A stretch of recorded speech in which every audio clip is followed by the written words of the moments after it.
Giovinazzi va faire 2 EL1 avec As. Alors, par contre, attendez, j'espère que c'est pas dans le cadre des jeunes pilotes. Ce serait une belle fraude, hein, sinon là, quand même.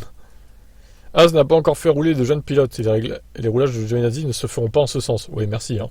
Compte tenu de l'expérience de l'Italien en F1. Mais écoute, Tarsania, le directeur de As, explique les raisons du retour de Giovinazzi, qui avait fait des tests pour l'équipe en 2017. Mais faire un... Pourquoi, en fait? Nous sommes heureux d'accueillir Giovinazzi au sein de l'équipe pour les 2 séances FP1.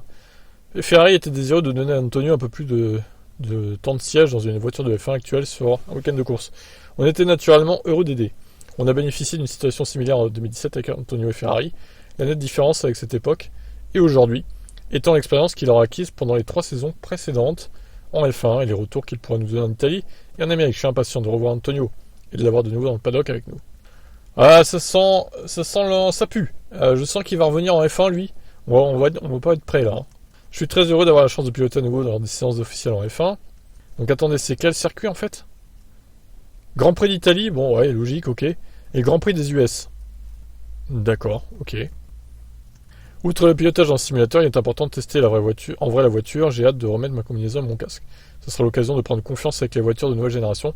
C'est la meilleure façon d'être prêt si j'étais appelé comme pilote de réserve. Piloter sur des circuits difficiles et excitants comme Monza et le circuit des Amériques rend les choses encore plus palpitantes. Merci à As et la Scuderia Ferrari. Je suis impatient de donner ma contribution à l'équipe qui a déjà compté sur moi en 2017. Outre la volonté de Ferrari de faire rouler l'Italien, on peut se demander si As ne veut pas le tester pour le faire possiblement revenir l'année prochaine. En effet, si Mick Schumacher venait rejoindre Alpine, comme le disait la rumeur, Giovinazzi pourrait être le pilote que Ferrari place chez As. Ouais, mais alors quel pilote, hein, franchement, désolé, mais Giovinazzi, il a fait son temps en F1, et vu ce qu'il a montré en Formule E, je sais que c'est pas la même chose, la conduite est différente de la F1, mais bon, ça va quand même moins vite que la F1, la Formule E. Il aurait dû s'adapter plus facilement qu'il ne l'a fait, désolé. Pour moi, Giovinazzi est fini, en fait. Mais est-ce qu'il a vraiment déjà été bon? Honnêtement, pas sûr. Alors, si vraiment Mick va chez Alpine, moi je conseille à As plutôt de prendre Ricciardo, à la limite. Et évidemment, Ricciardo devrait faire une concession sur son salaire, hein, forcément.